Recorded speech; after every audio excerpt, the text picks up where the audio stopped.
Live Love family, happy Friday. Emily here with your weekly update. Apologies for the planes that are going to fly over from time to time. All right, intakes for this week. We have a few. So Mosley came into rescue. He is a really handsome, scruffy Irish Terrier is what we're told.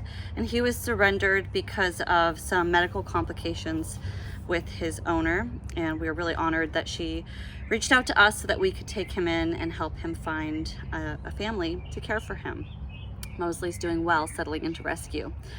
We also took in officially 3 puppies from the Little Lion Foundation. We had taken 2 of them in, and Fruit Bat Betty actually adopted them. And then the other 3 were being bottle fed, and once they were weaned, the Little Lion Foundation team, they did a great job. Then we placed them in foster care. So those 3 have come into rescue and they're hanging with us now. They're super fluffy and cute. So Mosley and 3 new puppies who are not yet named. All right, foster to adopt began. Bubs went on foster to adopt, and Friday also went on foster to adopt. Dogs who have been adopted: Teddy is adopted, now his new name is Big Boy. Toby is adopted as well, and Admiral is adopted. These guys have all gotten great homes. We're very, very grateful to everyone who adopts through us and who is committed to providing care for these dogs for the rest of their lives. It's so awesome. We've got new family members now. Okay, so briefly about training. Training's going pretty well, dogs in training. We've moved Rocky and Dinah out. Atticus has a meeting this weekend for a foster, and Liam has a meeting next week for a foster. So we're not going to focus on training as much today as we are going to focus on medical, because that's really what's been very, very busy this week with some pretty unique situations. Okay, so first, the easy ones. Amore, our puppy Amore, she's going to get her vaccine started today. Yay! And she's going to start adoption meetings as well pretty soon because she's 8 weeks old now. Lambchop looks great. Troy has done an awesome job taking care of her, and she is now cleared for her spay, so we're getting that scheduled, and then Miss Lambchop will be available for adoption as well. Mr. and Mrs., thank you guys so much for supporting them through your donations and for following their story that we've just really been talking about a lot this week. They are getting ready for their surgery on Monday. They're both having surgeries. Mr. is having both of his eyes removed. He has a degenerative condition that's affecting one eye. He can't see out of either of them. And then the other eye has some pretty extreme glaucoma, which is causing him a lot of pain because of that pressure. So, and we haven't been able to successfully treat that with medications. So both eyes are being removed, and he's gonna be joining the No Eye Club. We got a couple dogs like that, but I think he's gonna be a lot more comfortable that way. He can't see right now anyway, so he's used to being blind, and now he at least won't have any pain associated with those eyes that aren't working anyway. Mrs. is having mastectomy, and we're trying to avoid a complete double mastectomy by just taking out the masses kind of piecemeal in that area. You know, of course, we trust the surgeon that if he gets in there and it looks really, really bad, like there's a lot of the breast tissue affected, then he'll take more. But that double mastectomy is a really intense surgery for a dog to undergo, and we're hoping to avoid that full double mastectomy for Mrs. But we'll support her and help her heal no matter what through that. So they both had their pre-op blood work this week, and it looks great. We are proceeding with surgery on Monday. Please keep them in your thoughts. Please share their story for donations. All of that means the world to us. Okay, now for our medical puppies who have been throwing me for a loop this week.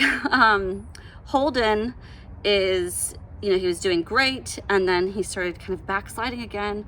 Went to the vet. We learned that he's lost a pound, which is really concerning because he's eating high calorie food with high calorie added supplements, and he has the feeding tube, so he's regurgitating less. And so we're just constantly trying to monitor that, increase his food intake while also balancing the mega E condition and keeping that food down. And we did just reach out to order him his custom Bailey chair, so that's something that will grow with him, and then we'll need to order another one, I think, in about 6 months. So yeah, big love to his foster family, to Hero and Dion and the kids for taking care of Holden. I know it's a lot of work, and thank you to all of you who have donated and are following his story and continuing to pray for him. He's with us, you know, he was playing with a toy the other day for our puppy party. It was so awesome to see, but he definitely still has his bad days, and we want to make those fewer and fewer and fewer. We're just very hopeful that we can get him past this, you know, the most critical stages of Mega E at this age, so that he can gain weight and start thriving and, you know, being able to enjoy life like a normal puppy should.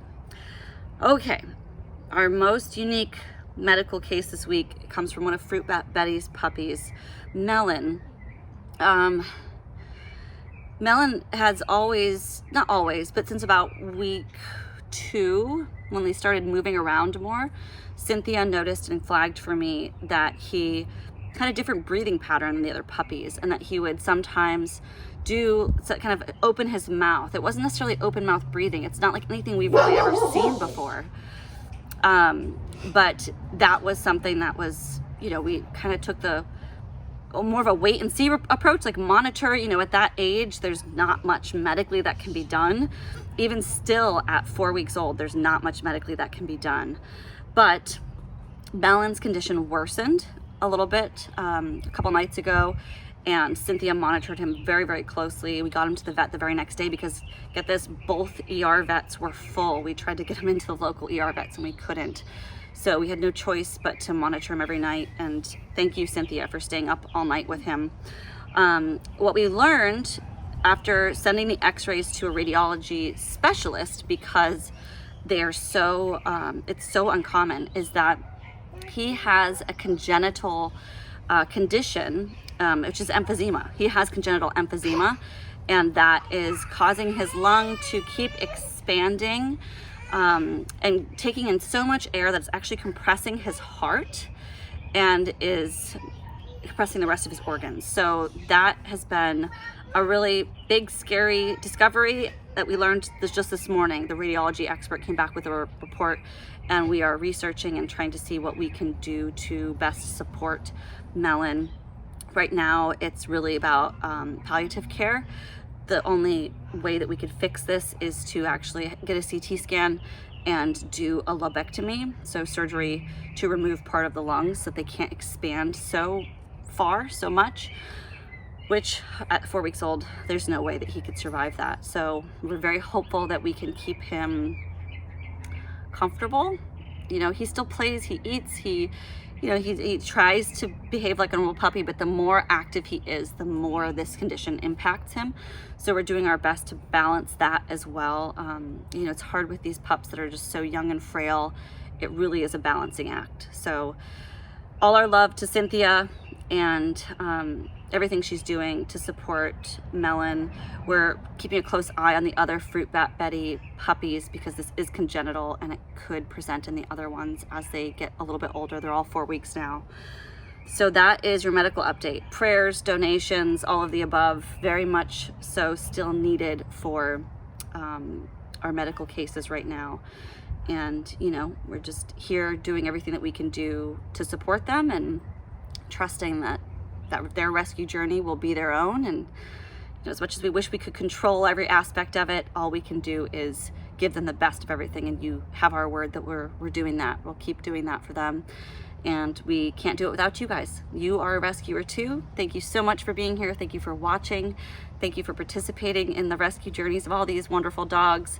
Sending you a lot of love and wishes for a wonderful weekend. Thanks, guys.